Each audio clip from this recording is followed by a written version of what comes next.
Thank you, Chairman Herger. And Madam Speaker, I'd like to begin by stating that I am extremely proud that my legislation is part of this very worthy bipartisan jobs package.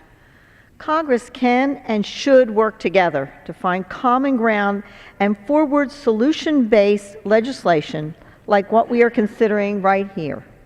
Today, the House will pass a package that not only creates more certainty for small business, encourages hiring of our nation's veterans, but is also paid for thanks to my legislation that repeals a costly glitch in the health care law. And this is more than a deficit neutral.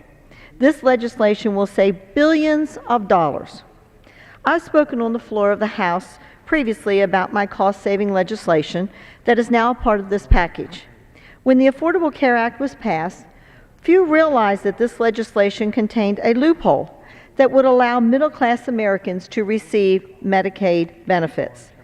The new income formula that determines eligibility for government-subsidized health insurance, the Modified Adjusted Gross Income, or MAGI, deviated from other federal assistance programs, failing to include Social Security benefits as income.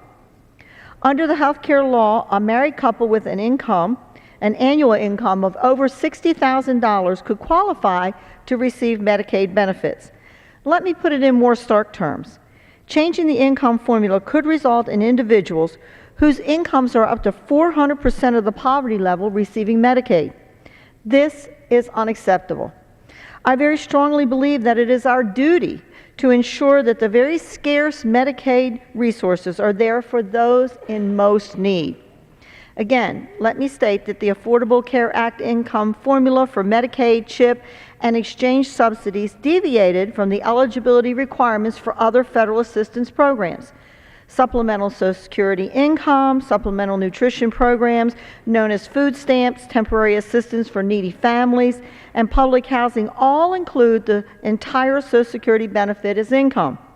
My legislation, now a part of this package, adds Social Security benefits back into the equation, realigning Medicaid with the other programs and stopping these improper payments before they occur.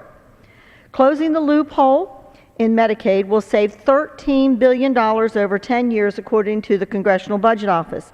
And by adding my legislation into this package that includes the 3% withholding repeal and the veterans' tax deductions, this package will save vital tax dollars. Madam Speaker, I'd like to take a moment to praise other sections of this bill.